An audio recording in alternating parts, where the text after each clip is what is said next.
Graça e paz, igreja. Boa noite a todos. Que Deus abençoe cada um de vocês, aqueles que estão nos visitando também hoje, né? Se é a sua primeira ou segunda vez, que o Senhor abençoe o teu coração, te dê graça e que Ele fale com todos nós nessa noite. Amém, queridos? Eu queria fazer uma pequena oração aqui, tá bom? Queria pedir que você orasse pela minha vida também. Senhor, obrigado, Pai, por essa noite, por tudo que o Senhor já fez e falou aqui, Senhor. Tu conheces o nosso coração, Pai. Tu sabes que eu não tenho capacidade por mim mesmo de pregar a Tua palavra, nem de ministrar aos corações. Não sou eu, Pai, mas é o Senhor quem faz e que fala, Pai, e transforma qualquer situação, qualquer coração, mente, caráter. É o Espírito do Senhor, Pai. Então, que o Senhor seja conosco nesse tempo, Pai, de adoração ao Senhor, de leitura bíblica, Pai, de aprendizado com a Tua palavra, Senhor. Que o Senhor seja conosco, Pai, consolando, dando direção, exortando também, Pai, falando conosco, Pai. Esta é a minha oração, Pai, em nome de Jesus. Amém. Bom, queridos, eu quero começar fazendo coro com a última palavra aqui do pastor Wagner, né? Quando ele começou aqui, ele falou o quanto que a igreja era importante na vida dele, né? E eu quero poder falar a mesma coisa aqui nesse começo, quanto eu amo a minha igreja, sabe? Porque ela é a igreja de Cristo. Foi por essa igreja, né? Pessoas que Jesus Cristo morreu na cruz por nós, né? Naquele dia tão especial e maravilhoso. Eu amo, queridos, a minha igreja, sou grato a Deus pela vida dessa comunidade espiritual. Enquanto eu estava ali orando, sabe, naquele momento de oração, quando o Fernando veio aqui na frente orar, me veio um texto, quando Jesus fala à igreja de Filadélfia, no livro de Apocalipse, capítulo 3, acho que a maioria de vocês lembram, quando Jesus fala àquela igreja assim: olha, eu sei que você tem pouca força, mas você não negou o meu nome. Veio isso no meu coração, igreja, sabe? Somos pessoas pequenas, às vezes temos pouca força em nós mesmos, não é verdade? Para lutar em alguns momentos, mas nós não temos negado o nome de Cristo. Eu creio que muitos aqui têm lutado há anos, perseverado na fé, queridos, e isso não é em vão. A nossa perseverança, a nossa fé no Senhor. Lá em Hebreus capítulo 11, o autor fala que Deus, ele é galardoador, recompensador daqueles que o buscam. Olha só, queridos, é a palavra de Deus que fala isso, não sou eu que estou falando. Então Deus, ele recompensa, ele abençoa aquele homem, aquela mulher, sabe, que dispõe o coração em direção a ele. Você tem pouca força, queridos, mas você não tem negado o nome do Senhor. Continue assim, igreja, porque naquele grande dia o Senhor vai nos receber, sabe? O Senhor vai nos receber no lar eterno, na morada eterna. Aqui não é para sempre, não é o nosso lugar, sabe? Ninguém é imortal, queridos, nesse mundo. Como a gente viu isso, né, nesses últimos 1 ano e meio, 2 anos, né? Como a gente percebeu isso, como a gente é pequeno, né, diante do Senhor, um grãozinho ali de areia. E que se não for o Senhor, queridos, o que será de nós? Né? Se não fosse o Senhor, o que será de nós? Então eu tenho percebido essa realidade na nossa vida como comunidade de fé. Temos enfrentado dificuldade financeira, como o irmão Carlos comentou aqui, o Alexandre sim, mas eu creio que Deus deseja realizar um milagre na nossa vida nessa área também, queridos. Ele já fez tantos milagres, por que não nessa área também? Sabe, por que não, né, Deus suprir essa necessidade da nossa vida como comunidade? Ele já nos carregou até aqui, eu creio que Ele irá continuar nos carregando, então nós devemos sim orar por essa área da nossa igreja. Senhor, nos dá condição de abençoar, não só o irmão Melo, mas tantas outras pessoas, Senhor, nos dá condição de no próximo ano continuar essa construção. Senhor, nos dá essa condição, que nós possamos junto, como igreja, orar ao Senhor por isso, queridos. E aqui é um local de milagres, Como os pastores falaram aqui nos últimos domingos, quantas famílias não foram abençoadas pela reunião do culto, né, presencial que acontece aqui. Vai fazer 40 anos, né, a igreja completa o próximo mês, para quem não sabe, dia 12 de outubro, queridos, 40 anos que essa igreja foi organizada, em 1981. Né, então isso é motivo para a gente celebrar. Quantas pessoas não conheceram Jesus aqui, né? Quantas famílias não foram abençoadas, casamentos, queridos, têm sido abençoados por essa igreja local, sabe? Famílias, né? Talvez você enfrentou uma dificuldade e os irmãos estavam ali, né? Alguém estava ali perto de você. Tudo isso é algo maravilhoso. Hoje eu estava em casa, né? Pensando, Senhor, como Tu és bom. Obrigado, Jesus, porque eu tenho visto o amor do Senhor através da vida da minha igreja, né? Eu sou amado por vocês. Vocês cuidaram de mim no momento mais difícil da minha vida, né? Tudo aquilo que aconteceu, assim, vocês estavam ali presentes. Queridos, foi tanta mensagem de carinho, sabe? Eu tive uma experiência com Deus que eu nunca vou esquecer naquele hospital, quando Deus me mostrou um povo assim, orando pela minha vida, por aquela situação. Aquilo foi algo que eu nunca vou esquecer, queridos, que é só o Espírito Santo pode fazer. É coisa que, se você não tem os olhos abertos por Deus, você não enxerga, sabe? E que Deus possa tirar do nosso coração também nessa noite, dos nossos olhos, qualquer venda que nos impeça de ver a beleza que Cristo é para as nossas vidas, para a nossa família, para a nossa cidade, para a nossa nação. Eu sei, queridos, que há muitos falsos pregadores, há muito falso evangelho aí, né? Muitas comunidades que estão ali escrito igreja, mas às vezes é como diz lá o texto em Apocalipse, é sinagoga de Satanás. Porque não prega o verdadeiro evangelho, queridos. E quando não prega o verdadeiro evangelho, é isso mesmo. Né? Paulo fala, olha, se alguém prega um evangelho que não é o evangelho que Cristo ensinou, seja considerado amaldiçoado, anátema. Né? Porque não existe salvação fora de Cristo Jesus. E com toda a nossa dificuldade, queridos, e imperfeições, nós estamos aqui pela misericórdia de Deus, né? Tantos anos o pastor Marcos ouviu a voz de Deus lá atrás, pastor Ney abençoou aquele grupo de irmãos, pastor Ney era o pastor da primeira igreja batista aqui de São Vicente, né, e através dele ele enviou o pastor Marcos e um grupo de irmãos em 79, né pastor? No ano de 79 começou uma congregação e em 81 foi organizada, né, então se tornou Igreja Batista de Vila Joque, mas começou em 79, em 81 se tornou uma igreja oficialmente independente da primeira de São Vicente. Então, queridos, é uma longa história. E por que eu estou contando isso? Porque o salmo que eu queria ler com vocês nessa noite tem um pouquinho a ver com isso, com esse plano redentor e restaurador de Deus na história do seu povo. Salmo 126, queridos. Linguagem NVI.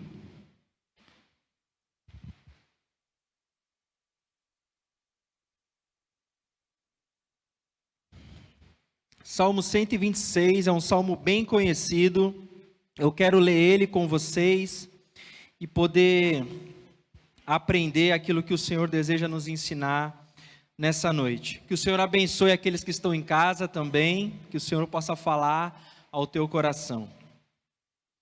Salmo 126, versículo 1, versão NVI, tá joia? Eu vou ler aqui. Quando o Senhor trouxe os cativos de volta a Sião, foi como um sonho. Então a nossa boca encheu-se de riso e a nossa língua de cantos de alegria. Até nas outras nações se dizia: o Senhor fez coisas grandiosas por este povo. Sim, coisas grandiosas fez o Senhor por nós, por isso estamos alegres. Senhor, restaura-nos, assim como enches o leito dos ribeiros no deserto. Aqueles que semeiam com lágrimas, com cantos de alegria colherão. Aquele que sai chorando, enquanto lança a semente, voltará com cantos de alegria, trazendo os seus feixes. Bom, queridos, esse é um salmo muito conhecido da história de Israel, né, conhecido como um salmo de peregrinação. Emerson, o que é isso, né? Um salmo de peregrinação. Era porque quando o povo, querido, estava indo para Jerusalém, que era o local onde ficava o templo, para ter o culto, para ter a adoração ao Senhor, eles iam cantando os feitos de Deus, eles iam lembrando a ação de Deus na história e iam contando a grandeza de Deus, né? Então isso aqui era um salmo que era cantado, que lembrava um momento em que o Senhor havia liberto eles do cativeiro. Emerson, e qual era o cativeiro? Eles estavam presos, eles eram prisioneiros do Império Babilônico. Eu não sei se todos vocês aqui já leram o Antigo Testamento, mas conta a história de um rei chamado Nabucodonosor, e esse rei, que era o rei, o imperador da Babilônia, ele invadiu Israel no passado e levou os israelitas cativos até a Babilônia, nesse período que viveu, Sadraque, Mesaque, Abidnego, Daniel, Jeremias e alguns dos outros profetas, como Ezequiel. Emerson, mas por que Israel foi levado cativo pelo rei da Babilônia? Queridos, por causa dos seus pecados. A Bíblia conta a história de um povo que Deus libertou do Egito, da terra da escravidão, com a promessa de dar a eles Canaã, que era a terra que manava leite e mel. Havia uma promessa boa, só que Deus havia dado condições para eles permanecerem na promessa, para eles permanecerem na bênção, literalmente, eles serem obedientes à aliança que Cristo, que Deus havia ensinado através de Moisés, não só os 10 mandamentos, mas todas aquelas leis que você pode aprender no livro de Deuteronômio, queridos. E o que acontece? O povo, como muitas vezes eu e você, era teimoso, e às vezes nós somos assim como seres humanos, somos teimosos, desobedientes, e às vezes praticamos infelizmente algumas ações e atitudes que não são do agrado do Senhor. Todos nós, em um ou outro momento da nossa vida, cometemos alguma coisa que desagradou ao Senhor, não é verdade? Não existe ninguém aqui nesse salão que possa levantar a mão e dizer: olha, eu nunca pequei contra Deus, eu nunca fiz nada que entristecesse o Espírito Santo. Queridos, e a nação de Israel não é diferente de nós nos dias de hoje. Ela também estava sujeita aos tropeços. E infelizmente, queridos, alguns deles, incluindo seus líderes, escolheram pecar contra o Senhor. E qual que é o problema do pecado, igreja? Ele não só afeta você, ele afeta o seu próximo. O pecado, ele sempre tem uma consequência social, e o Wagner deu exemplo na última pregação dele aqui, quando a gente murmura, quando a gente reclama, comete algumas coisas, lembram da pregação dele? Aquilo não só afeta a pessoa, o relacionamento dela com Deus, afeta a comunidade também, e aí ele deu o exemplo que a cura para esse tipo de pecado, enfermidade, é o que? A confissão dos pecados. É aquilo que o texto lá de 2 Crônicas 7,14 vai dizer: olha, se o meu povo, que se chama pelo meu nome, o quê? Se humilhar, orar, buscar a minha face e se converter dos seus maus caminhos, então eu, do céu, os ouvirei, perdoarei os seus pecados, porque a confissão será genuína, e sararei a sua terra. Era uma das palavras que Deus havia dado para aquele povo, para que eles pudessem cumprir, e essa palavra também serve, traz um ensinamento para nós nos dias de hoje. Então, queridos, eles estavam prisioneiros por conta do pecado. É muito importante, como igreja de Cristo, povo amado do Senhor, a gente ter consciência de que o pecado, ele representa uma prisão espiritual para uma pessoa, para um homem, para uma mulher, para uma família e para uma nação também, porque a nação de Israel caiu, queridos, porque os seus líderes estavam caídos também. Que Deus tenha misericórdia do nosso país, o Brasil. Vivemos momentos difíceis, de brigas, divisões, divergência, mas a nossa bandeira é a bandeira do reino dos céus, igreja. A nossa bandeira não é do político A, do político B, do partido tal, do fulano. A nossa bandeira é a bandeira do reino de Deus, do evangelho de Cristo Jesus, nosso Senhor e Salvador. É essa bandeira que nós devemos erguer nos púlpitos, nos lares, por onde nós passarmos, querido, a bandeira do bom perfume de Cristo. Queridos, Ele é o Senhor, o Redentor. Homem nenhum pode fazer aquilo que somente Cristo, por meio do Espírito Santo, pode realizar na humanidade. Então, queridos, havia tido uma consequência. E qual foi a consequência? Eles ficaram 70 anos na Babilônia. Foi nesse período que Daniel e seus amigos não se contaminaram. Olha, nós estamos fora de Jerusalém, né? O imperador, aqueles têm uma outra cultura, o hábito deles é um hábito que na época é chamado, né, pagão, eles adoram outros deuses, mas nós iremos adorar e servir ao Senhor.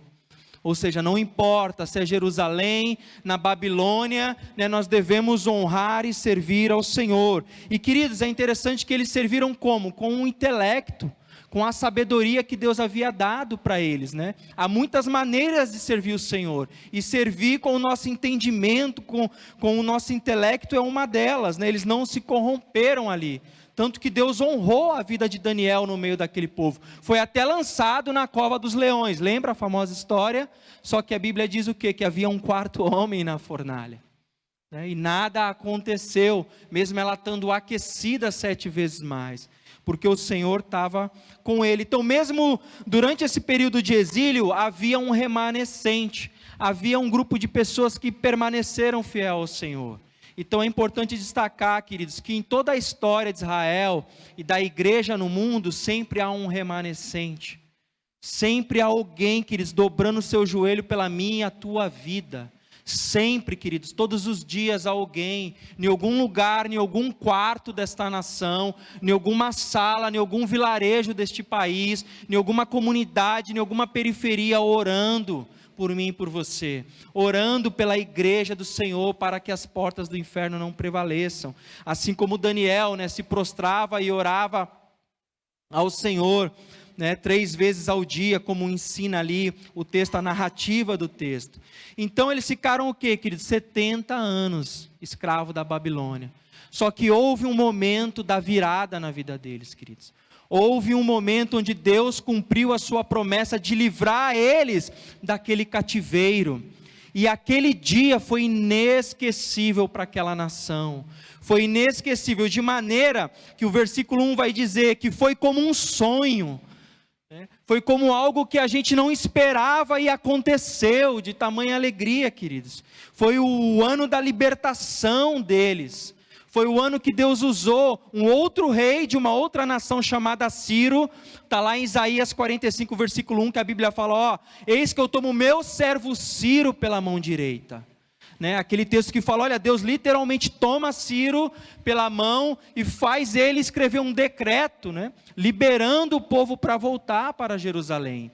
Porque Ciro derrotou a Babilônia, né? E ele era um rei com um coração diferente, né? Foi usado por Deus por misericórdia, um rei que não conhecia, né, o Deus de Israel, mas ainda assim foi aquele a quem Deus usou para que o povo então fosse liberto, para que vivesse esses momentos. E qual é o ensinamento que fica, queridos? Deus, Ele faz o que Ele quer, a hora que Ele quer e quando assim Ele o desejar.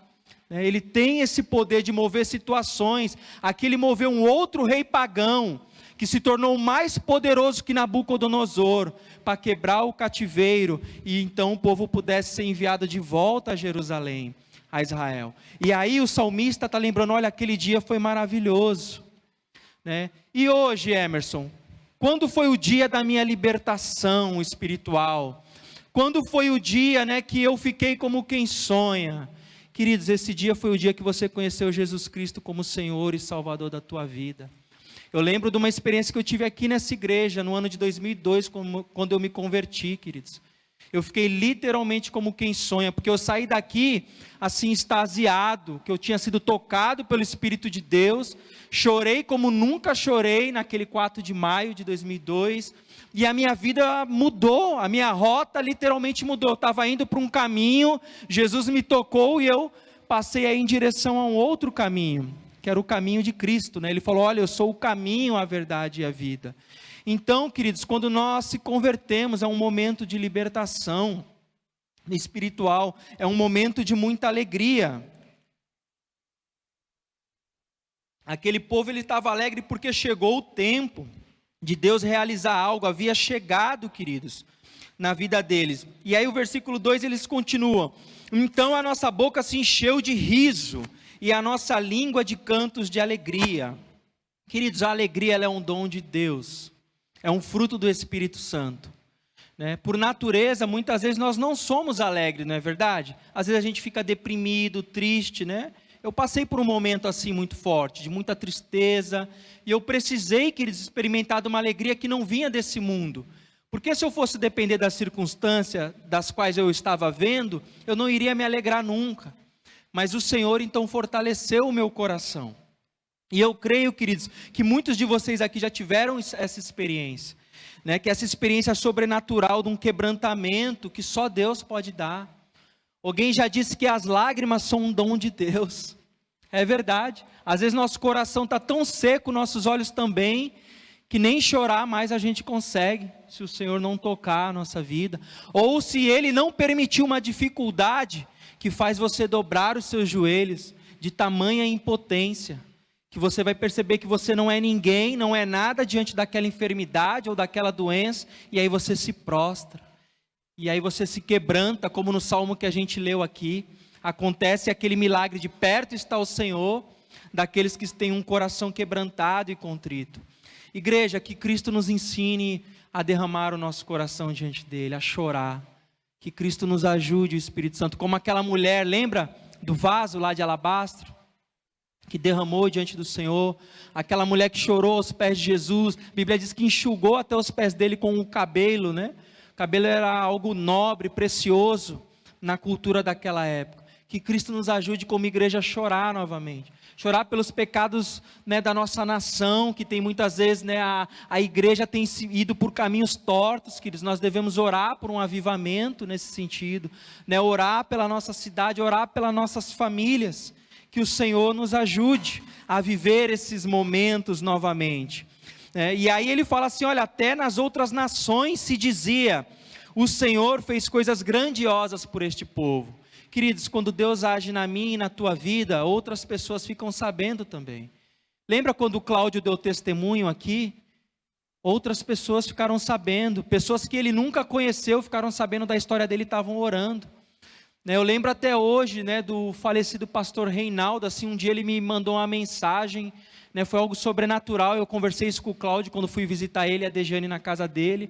Um dia o pastor Reinaldo, Emerson, você tem um contato da Degiane? Eu falei, tenho, pastor. Envia que eu quero mandar uma mensagem para ela. Eu lembrei deles aqui, eu quero estar orando por eles, sabe? Aquilo foi assim, algo maravilhoso, e eu pensei, poxa, né? Deus fez um milagre na vida do Cláudio, mas por sua soberania recolheu a vida do pastor Reinaldo, porque Ele é Deus, queridos, Ele é Senhor sobre a vida e a morte, não tem explicação, né? Todos os dias, como diz o Salmo 90, estão nas mãos dEle, todos os meus dias estão escritos no livro dEle, é Ele que diz, queridos, quando alguém deve partir ou não desse mundo, não sou eu, é Ele, né, que faz as coisas. E eu lembro que a gente ficou conversando ali naquele dia, eu, Cláudio, a Degiane, meditando na soberania de Deus, né, como pode, né, ele estava ali orando, intercedendo, fez parte daquele grupo, e de repente Deus, né, num estalar de dedos, o tomou para si. Eu até brinquei na época, eu falei, gente, não tem outra explicação, lembrei de Enoque, né, a Bíblia diz que Enoque andava com Deus, até que chegou um dia que Deus o arrebatou, né? Eu falei, o Reinaldo estava nesse nível, né? Caminhando tanto com Deus, abençoando tantas vidas, sabe? Me ajudou também naquele momento tão difícil, e de repente Deus o recolheu, sabe, queridos? Porque é Ele que faz, queridos. E nesse tempo de lembrar da história da nossa igreja, quantas pessoas que já passaram por aqui, que nos abençoaram, não estão entre nós, mas Deus usou de alguma maneira para nos abençoar, né, tia Jô? Né, Célia? Tantas pessoas.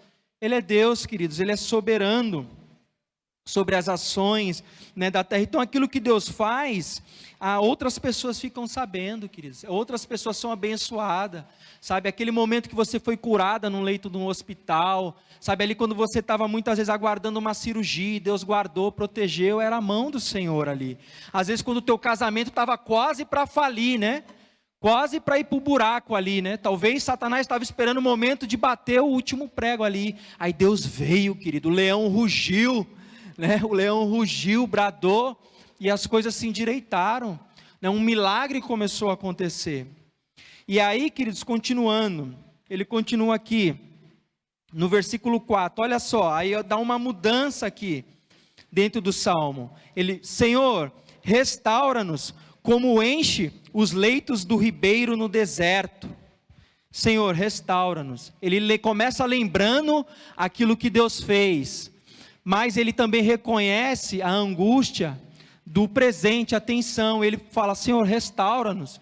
Eu sei que o Senhor já fez um milagre lá atrás, mas ainda hoje eu preciso de algo do Senhor na minha vida.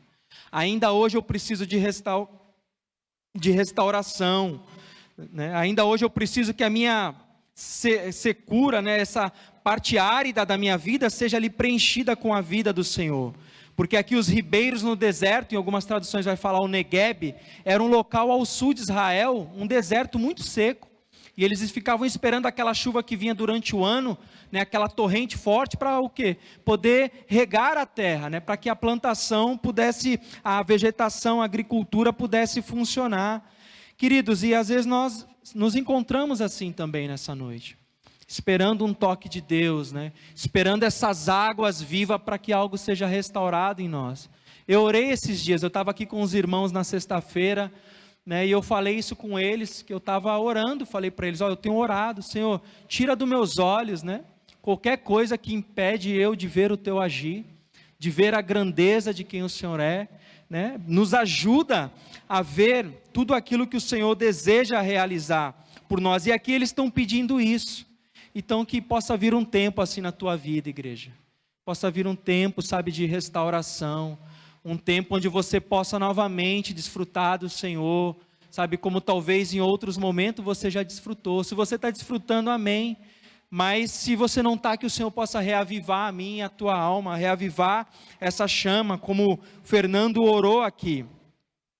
E aí ele continua: aqueles que semeiam com lágrimas, com cantos de alegria colherão. A semeadura leva um tempo, igreja.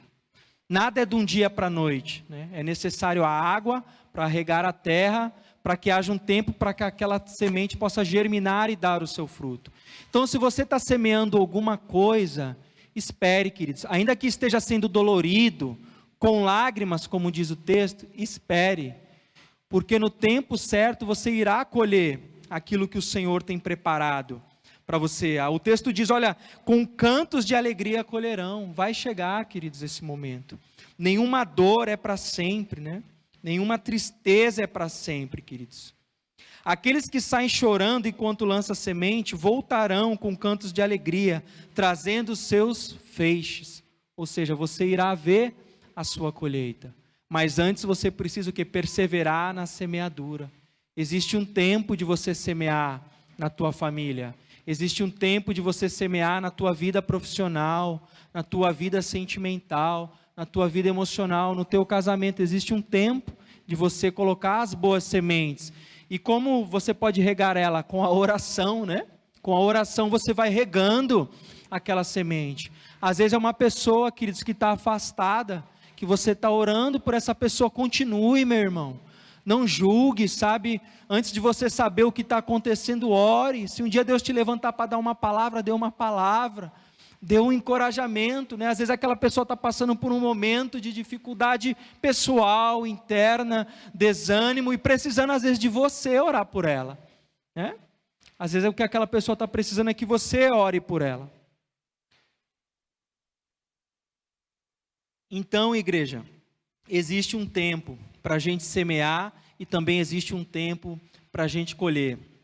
O conselho do apóstolo Pedro aos cristãos do primeiro século, 1 Pedro capítulo 5, versículo 6, ele fala assim aos cristãos daquele período: sujeitai-vos, né, humilhai-vos perante a potente mão de Deus, para que no tempo certo Ele vos exalte. Então nós devemos nos humilhar diante da potente mão de Deus, para que no tempo certo, ou seja, no tempo dele, Ele cumpra a vontade dele, não é no nosso. Enquanto as coisas não acontecem, nós devemos nos sujeitar a Cristo, igreja.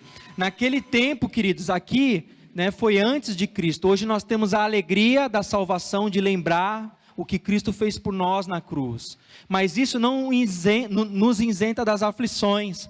Jesus falou: olha, no mundo vocês tereis aflições, mas eu vou estar com vocês também. Tanto que Ele prometeu: olha, vou estar com vocês todos os dias da vida de vocês, até a consumação do século.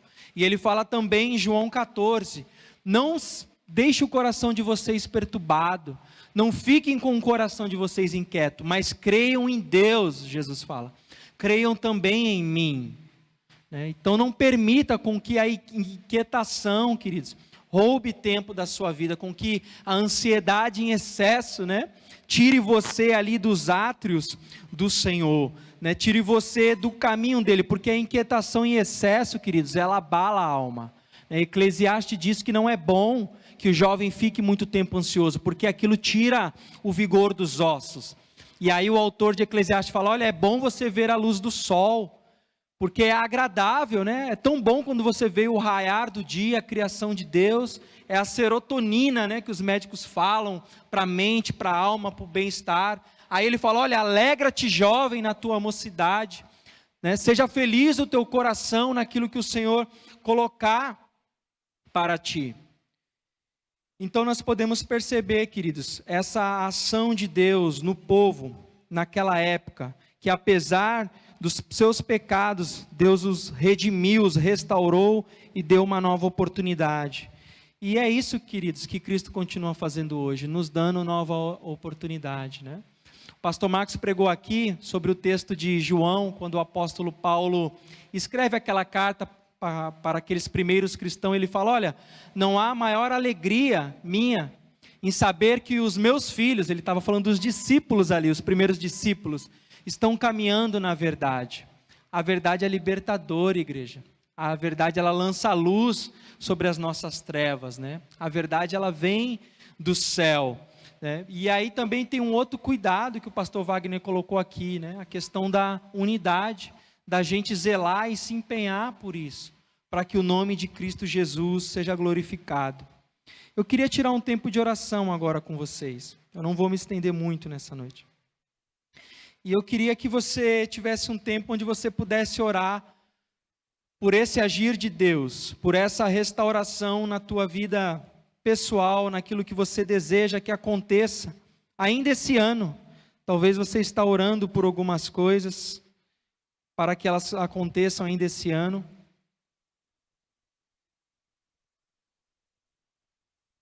E eu queria que você fizesse desse Salmo 126 a sua oração.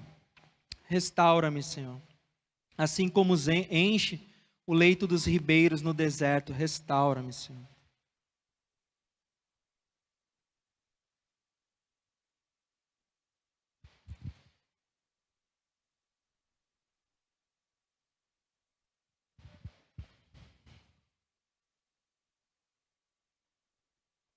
Senhor, obrigado, Pai, por essa palavra, por esse testemunho da ação do Senhor na história de Israel, Pai.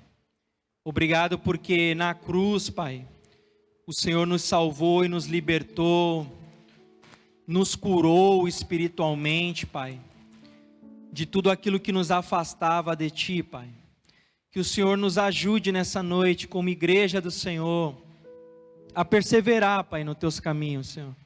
Nós queremos perseverar, Senhor. O Senhor falou que aqueles que perseverar até o fim será salvo. Nós queremos ser daqueles que perseveram, daqueles que não retrocedem, Pai. Jesus, nos ajuda também a orar por aqueles irmãos que estão cansados, abatidos por alguma coisa, Pai, que nós não sabemos, Pai. Que o Senhor abençoe esses irmãos também, Pai. Abençoe, Pai, aqueles irmãos nossos, Pai, que estão passando por um período talvez de dificuldade em buscar ao Senhor, Pai. Dificuldade de ler a Tua palavra, dificuldade talvez de encontrar brilho nas coisas, Senhor. Eu peço que o Senhor ajude esse meu irmão, essa minha irmã. Pai, que o Senhor, como o Alexandre aqui orou, abençoe também a vida dos enfermos da Tua casa. A vida da irmã Cícera, Pai, que tem enfrentado essa dificuldade, Pai, nesses dias. A vida da irmã Jaci, Pai. E a vida de muitos outros, Pai, das quais o Senhor conhece, Pai. Abençoa, Pai, a vida dos nossos idosos, Pai. A vida daqueles que nasceram, Pai, nesses últimos tempos, as crianças que foram apresentadas aqui também, Pai, esses pequeninos. Cuida, Pai, da nossa futura geração, Pai. Toma em Tuas mãos, Pai, a nossa vida e restaura-nos, Senhor. Restaura-nos, Pai, como essas águas ali que enchiam e tocavam o deserto, Pai. Oh Deus, esta é a minha oração em nome de Cristo Jesus, que eu oro e agradeço. Amém, queridos. Amém, igreja. Essa é a palavra que eu tinha para compartilhar com vocês, uma palavra breve, né, pequena, mas que você possa meditar, sabe, pegar isso no teu coração.